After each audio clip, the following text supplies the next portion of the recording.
नमस्कार, मैं हूं दीपाली राणा। आप देख रहे हैं मिड कैप मंत्रा। शुरुआत करते हैं इस वक्त की हेडलाइंस के साथ। फरवरी सीरीज की एक्सपायरी के दिन दबाव में बाजार। निफ्टी हल्की कमजोरी के साथ 22,500 के करीब। बैंक निफ्टी में खरीदारी, लेकिन मिड कैप स्मॉल कैप्स में फिर कोहराम। करीब 1.5% फिसले दोनों ही इंडेक्स। केबल कारोबार में अल्ट्राटेक की एंट्री से केबल और वायर शेयरों में शॉर्ट सर्किट। के इंडस्ट्रीज 19% तो पॉलीकैब 15% टूटा। वहीं हेवल्स, फिनोलेक्स और आरआर केबल में भी 5 से 14% की गिरावट। आज के बिग स्टॉक में सुबह किया गया था एनालिसिस।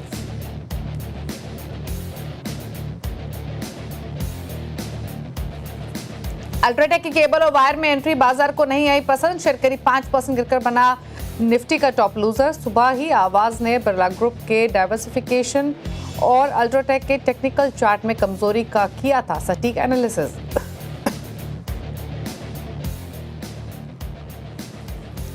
आरबीआई की ओर से रिस्क वेटेज बढ़ाने का फैसला वापस लेने से बैंकिंग और एनबीएफसीज में जोरदार तेजी। 6% के उछाल के साथ एयू बैंक बना वायदा का टॉप गेनर। वहीं एनबीएफसीज में बजाज फाइनेंस, चोला, बजाज फिनसर्व, श्रीराम फाइनेंस में 3 से 5% की तेजी।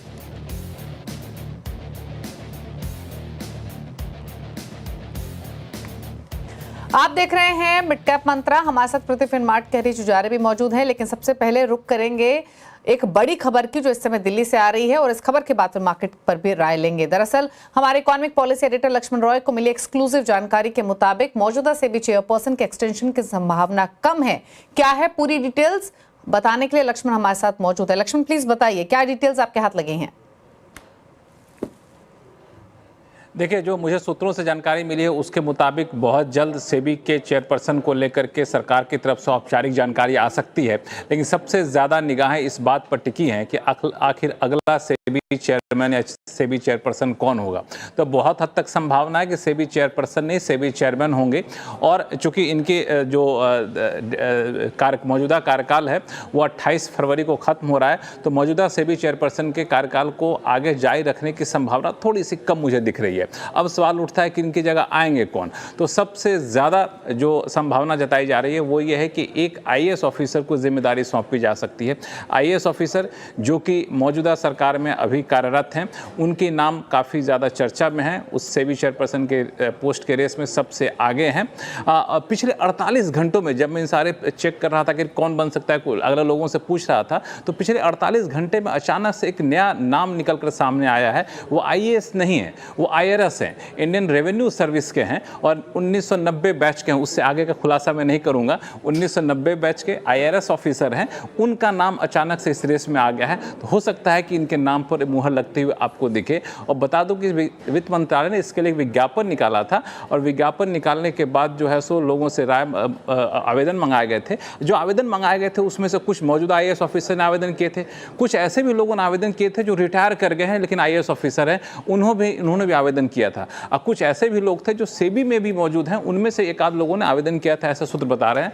कुछ प्राइवेट सेक्टर के लोगों ने भी आवेदन किया था, लेकिन जो अब तक उन आवेदनों पर चर्चा है उसमें शायद प्राइवेट सेक्टर के लोगों को ये जिम्मेदारी सौंपी जाएगी, इसकी संभावना कम है। 2 नाम छोड़ के जा रहा हूँ। एक मौजूदा आईएएस ऑफिसर, हो सकता है उनके नाम पर मुहर लगे। दूसरा 1990 बैच के आईआरएस ऑफिसर, हो सकता है उनके नाम पर मुहर लगे। लेकिन ये सारी चीज़ें अटकलें हैं, जब तक कि औपचारिक जानकारी नहीं आती कुछ कहा नहीं जा सकता, लेकिन ये जानकारी बहुत जल्द आपको मिलने की संभावना है। बिल्कुल। तो यहाँ पर इनफैक्ट इम्पॉर्टेंट खबर और अहम एक्सक्लूसिव खबर लक्ष्मण की तरफ से, जैसे उन्होंने बताया कि एक मौजूदा आईएएस अधिकारी सेबी चेयरमैन बनने की रेस में सबसे आगे हैं। तो लक्ष्मण, एक चीज़ तो क्लियर है कि जो भी डिटेल्स आपने दी हैं बहुत इंपॉर्टेंट है, लेकिन अब जो ये पूरी रेस है या फिर ये जो पूरा कामकाज है वो तेज़ी से आगे बढ़ता हुआ दिख रहा है। कब तक एक्सपेक्ट करें कि कुछ औपचारिक ऐलान इसका होते हुए दिखाई देगा? मतलब कुछ और डिटेल्स। देखिए, दरअसल अगर मौजूदा सेबी चेयरपर्सन की जगह नए व्यक्ति को कमान सौंपी जानी है तो बहुत हद तक संभावना है कि आज शाम तक आपको गजट नोटिफिकेशन आ जाएगा, उसमें बताया जाए कि इस नाम पर मुहर लगी है। तो आज शाम तक हम लोग बहुत पैनी नज़र लगा कर रखे हुए हैं कि आज शाम तक इसकी औपचारिक जानकारी आ जाए। थोड़ी बहुत अगर 1-8% संभावना है एक्सटेंशन की, तो वैसे सूरत में वो एक्सटेंशन की का नोटिफिकेशन हो सकता है कल ही आए, क्योंकि कल आखिरी दिन है, लेकिन उसकी संभावना मुझे कम दिख रही है एक्सटेंशन की। तो मौजूदा नाम की संभावना जो है वो मुझे लग रहा है कि आपको बहुत जल्द आज शाम तक या कल सुबह तक ये आ जाएगा, क्योंकि कल आखिरी दिन है। तो जो भी होंगे उनको एक जा कर के कमान भी संभालनी पड़ेगी, जिम्मेदारी भी संभालनी होगी। तो इसके लिए एक जो प्रक्रिया होती है, वो जिन लोगों ने आवेदन किया उनके नामों की छटनी की गई, छटनी करके वित्त मंत्रालय में इस पर विचार किया गया। उसके बाद ये प्रधानमंत्री कार्यालय में गया, प्रधानमंत्री कार्यालय में इस पर विचार किया गया। उसके बाद अपॉइंटमेंट कमेटी ऑन कैबिनेट जो है एससीसी, उसकी तरफ से उसको मंजूरी दी जाती है और फिर जाके इस नाम का ऐलान होता है। आज शाम तक नजर रखिए। चलिए, शुक्रिया लक्ष्मण ये एक्सक्लूसिव डिटेल बताने के लिए। तो उम्मीद यही है कि आज शाम तक क्लैरिटी सामने होगी, लेकिन एक चीज़ तो क्लियर है कि नेक्स्ट सेबी चेयरपर्सन एक ब्यूरोक्रेट हो सकता है। जो डिटेल्स यहाँ पर लक्ष्मण ने हमारे साथ शेयर की, एक मौजूदा IAS अधिकारी ऑलरेडी रेस में सबसे आगे हैं और शाम तक एक्सपेक्टेड है कि इसका ऐलान होते हुए दिखाई देगा। तो नजरें बनी हुई हैं, लेकिन थैंक यू लक्ष्मण ये एक्सक्लूसिव डिटेल्स डाइव इन करने के लिए। लेकिन चलिए मार्केट्स की तरफ लौटते हैं और मार्केट्स में आज काफ़ी मिक्स्ड माहौल देखने को मिल रहा है। मिड कैप स्मॉल कैप की तरफ देखेंगे तो वहाँ पर जोरदार गिरावट देखने को मिल रही है। बैंक निफ्टी को देखेंगे तो वो मजबूती दिखा रहा है और निफ्टी एक दायरे में कारोबार कर रहा है। हालांकि आज फरवरी सीरीज की एक्सपायरी भी है, लेकिन उससे ठीक पहले काफ़ी मिक्स्ड मोमेंटम मार्केट में देखने को मिल रहा है। निफ्टी आपके स्क्रीन पर दिन के लोअर लेवल्स के आसपास ही ट्रेड कर रहा है, 22,531 के लेवल्स देखने को मिल रहे हैं। सेंटीमेंट्स ऑल्दो मार्केट्स में कमजोर बने हुए ऑलरेडी हैं ही। अगर पॉकेट्स भी देखेंगे तो आज के मार्केट में सिर्फ 1-2 पॉकेट्स ही आपको ऐसे दिखाई देंगे जो कि हरे निशान में ट्रेड कर रही हैं। अदरवाइज ज़्यादातर सेक्टर्स लाल निशान में ही हैं, ऑल्दो निफ्टी बैंक भले हरे निशान में क्यों ना हो। इनफैक्ट बैंक्स और फाइनेंशियल सर्विसेज ये दो ही ऐसे सेगमेंट्स हैं मेजरली जहां पर बायस पॉजिटिव आज के कारोबार में देखने को मिल रहा है। अदरवाइज अगर आप देखेंगे आज के कारोबार में तो Nifty realty, energy, auto, PSU banks, FMCG, pharma, IT सभी लाल निशान में ही कारोबार कर रहे हैं। ब्रेथ भी मार्केट की नेगेटिव ही दिखाई देगी क्योंकि सेल ऑफ है ब्रॉडर मार्केट में, मिड कैप स्मॉल कैप्स में, इसीलिए गिरने वाले स्टॉक्स कहीं ज़्यादा है इन कंपैरिजन टू बढ़ने वाले। एक बार NSE स्टैट्स और क्विकली आपकी स्क्रीन पर लेकर आते हैं और जिससे एक आइडिया लगेगा कि बढ़ने गिरने वाले स्टॉक्स की संख्या क्या है। हालांकि जिस तरीके से सेल ऑफ हम देख रहे हैं मिड कैप स्मॉल कैप में, गिरने वाले स्टॉक्स कहीं ज़्यादा हैं। 2182 स्टॉक्स हैं जो कि गिरावट के साथ ट्रेड कर रहे हैं, 443 स्टॉक्स हैं जो कि हरे निशान में कर रहे हैं कारोबार। ट्रेडिंग स्ट्रैटेजीज क्या कुछ हो सकती हैं इस मार्केट में, इस पर करते हैं बातचीत। हरीश उजारे हमारे साथ बने हुए। हरीश नमस्कार, बताइए पहले तो इंडेक्स पर राय को ट्रेड लेंगे या अवॉइड करेंगे? मुझे लग रहा है कि निफ्टी में कुछ मेजर चेंजेस नहीं रहेंगे। आज के एक्सपायरी डेट है और मुझे लग रहा है कि एकदम स्टिफ रेंज में चलेगा। ऊपर की ओर 22,600 के आसपास रेजिस्टेंस है और नीचे 500 के बाद भी सपोर्ट जोन है। तो मुझे लग रहा है कि मेजरली एक साइडवेज जोन ही रहेगा आज के लिए। तो मुझे लग रहा है कि कुछ मेजर चेंजेस होने वाले हैं निफ्टी में। और वेराज बैंक निफ्टी में देखते हैं तो बैंक निफ्टी भी ऑलमोस्ट सुबह में रेजिस्टेंस टेस्ट किया था, तो वहाँ से स्लाइटली डाउन डिप आ रहा है। तो मुझे लग रहा है कि जो भी मूवमेंट होना चाहिए था बैंक निफ्टी में मॉर्निंग देख चुके हैं, तो हो सकता है कि थोड़ा माइनर डिप भी देख सकते हैं बैंक निफ्टी में in the second half. Okay, कुछ स्टॉक स्पेसिफिक स्ट्रैटेजीज आपकी तरफ से? मेरे हिसाब से स्टॉक स्पेसिफिक में 2 स्टॉक्स है। एक पहला आएगा SRF अगर देखा है तो एक लंबा कंसोलिडेशन के बाद ब्रेकआउट दिया था पिछले हफ्ते में, एक ट्रायंगल ब्रेकआउट फॉर्मेशन है और 2-3 दिन पहले करेक्शन में प्रॉफिट एकदम सपोर्ट से बाउंस बैक कर रहा है। तो मुझे लग रहा है कि SRF बाय करने की राय है कुछ पोजिशनल के लिए और टारगेट्स बनेंगे। मुझे लग रहा है कि 3000 और 3100 के ऊपर तक एक्सपेक्ट कर सकते हैं। वह नीचे के सपोर्ट जोन है 2700 का, ये स्टॉप लॉस लेके चलना चाहिए SRF में। ओके, तो SRF 2840 के आसपास ट्रेड कर रहा है, 72 रुपये ऊपर, यानी 2.5% की मजबूती स्टॉक में देखने को मिल रही है आज के सेशन में। लेकिन आज के कारोबार में 2 तो ऐसी पॉकेट्स हैं डेफिनेटली जहां पर सबसे ज़्यादा फोकस आज इन्वेस्टर्स ट्रेडर्स का है, एक तेजी की तरफ एक मंदी की तरफ। RBI से जो रिलीफ मिली है उसके बाद हमने बैंक्स NBFCs में अच्छी रौनक देखी है। इनफैक्ट NBFCs अगर आपके सामने लेकर आए, श्रीराम फाइनेंस, चोला फाइनेंस, M&M फाइनेंशियल, जोरदार मजबूती के साथ ये स्टॉक्स कारोबार कर रहे हैं आज के सेशन में। तो जो NBFCs हैं, फाइनेंशियल स्पेस है, वो आज शाइन कर रहा है कमजोर मार्केट सेंटीमेंट के बीच में। दूसरी तरफ एक पॉकेट जहाँ पर सबसे ज़्यादा गिरावट देखने को मिल रही है वो है वायर्स और केबल से जुड़े हुए सेगमेंट्स, और यहाँ पर अल्ट्राटेक सीमेंट के फोरे होने की खबरों की वजह से हम ज़्यादातर इस क्षेत्र की कंपनियों में गिरावट देख रहे हैं। के इंडस्ट्रीज तो 19-20% तक लुढ़का हुआ है आज के कारोबार में। इन दोनों ही पॉकेट्स पर फोकस करेंगे। यतिन हमारे साथ मौजूद रहेंगे, उनसे समझेंगे कि एग्जैक्टली क्या खबरें हैं और क्या लाइकली इम्पैक्ट देखने को मिल रहा है। लेकिन उससे पहले एक स्टॉक पर राय ले लेते हैं। एक बार एनबीएफसीज में चोला फाइनेंस, श्रीराम फाइनेंस ऑलरेडी हालांकि एक रनअप दिखा चुके हैं, बट क्या करें एग्जिस्टिंग पोजीशन होल्डर्स इन दोनों स्टॉक्स में?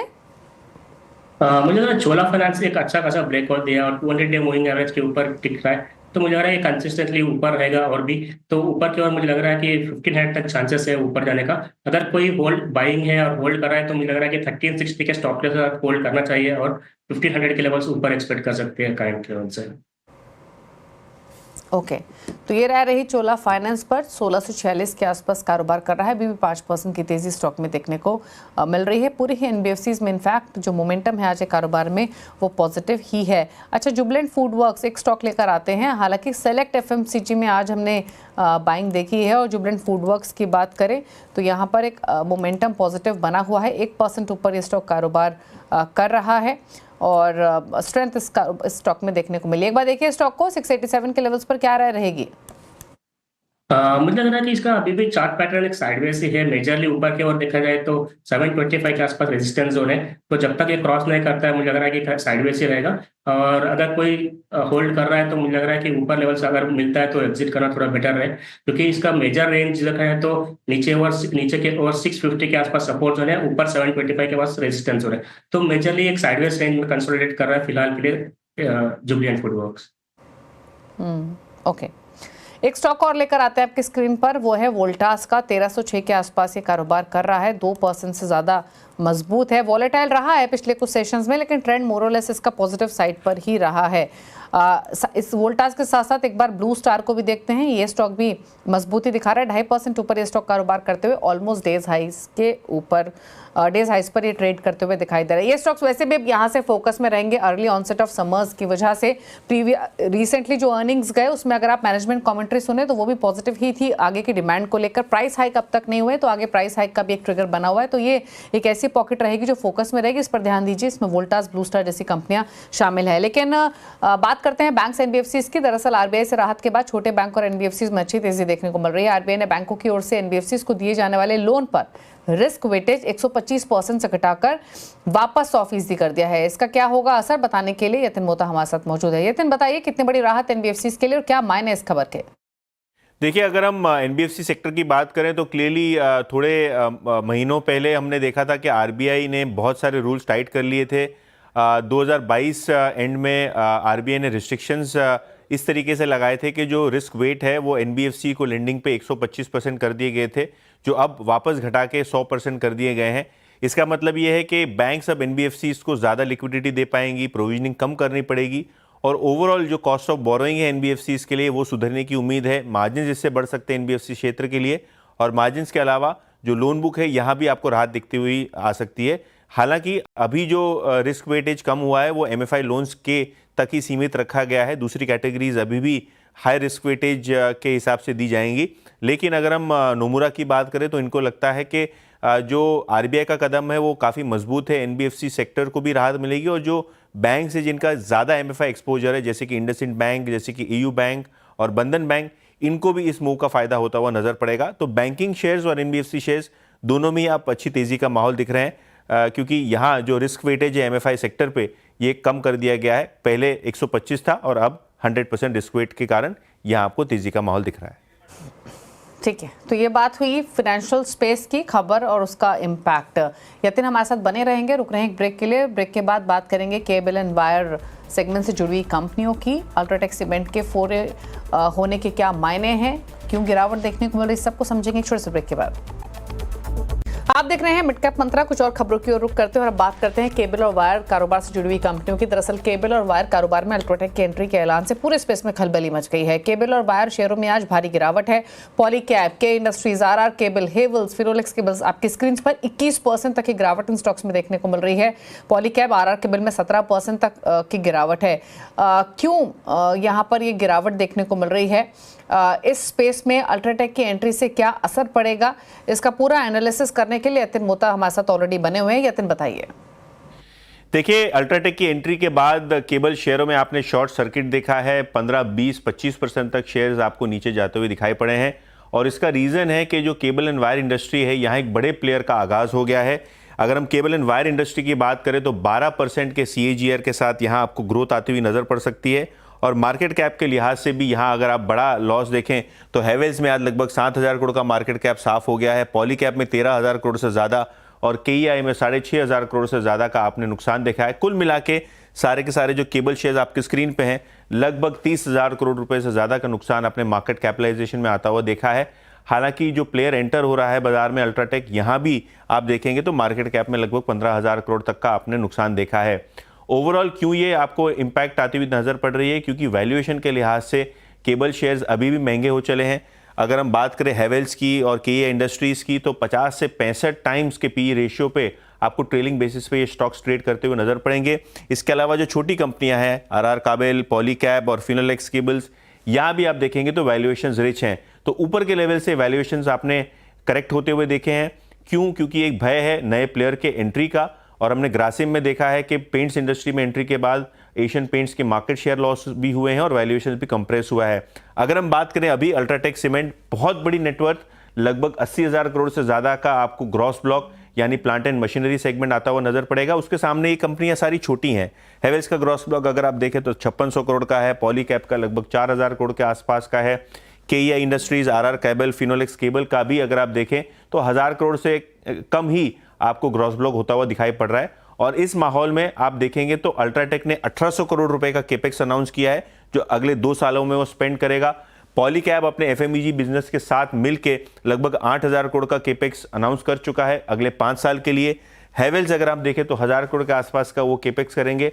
और अगर हम दूसरी कंपनीज की बात करें तो 1200 करोड़ रुपए के आसपास अगले 2 से 3 साल में निवेश की उनकी योजना है। तो कहीं ना कहीं अगर हम अल्ट्राटेक सीमेंट की बात करें तो उनका ऑलरेडी एक बड़ा डिस्ट्रीब्यूशन नेटवर्क है और कहीं ना कहीं जो एड्रेसेबल मार्केट है लगभग 1.25 लाख करोड़ की, ये काफ़ी लुभावनी है, जिसके कारण अल्ट्राटेक की एंट्री के आगाज से कहीं ना कहीं ग्रोथ पे प्रेशर बनता हुआ नजर पड़ सकता है। इसके बाद आपने पूरे केबल इंडस्ट्री में एक डाउनवर्ड प्रेशर देखा है। शुक्रिया नितिन आपका ये डिटेल्स बताने के लिए। तो ये कंप्लीट एनालिसिस अल्ट्राटेक की एंट्री के क्या मायने हैं बाकी कंपनीज के लिए और मार्केट कैप क्यों इन कंपनियों के साफ होते हुए आज के कारोबार में दिखाई दी है। रुक रहे एक ब्रेक के लिए, ब्रेक के उस पर खिलाड़ी नंबर 1 का अपडेट जल्द वापस आते हैं। मिड कैप अंतरा अब बात करते हैं खिलाड़ी नंबर 1 के अपडेट की। इस हफ्ते मुकाबला चल रहा है सिमको सिक्योरिटीज को मेहरा, वेवस्ट्रेटजी.com के आशीष क्यार और इकोनॉमिक्स रिसर्च के पंकज रांदर। रिटर्न की स्थिति आपकी स्क्रीन पर। हफ्ते की शुरुआत से लीड कर रहे हैं आशीष, इकलौते पॉजिटिव रिटर्न्स लैंड करते हुए 4.5% के। ओमेरा का पोर्टफोलियो नेगेटिव 3.91% के रिटर्न्स दे रहा है। पंकज का पोर्टफोलियो -4.88% के रिटर्न्स लैंड कर रहा है। ये रहा अपडेट। इसी के साथ एक ब्रेक के उस पर आप देखें न्यूयॉर्क कंपनी। नमस्कार।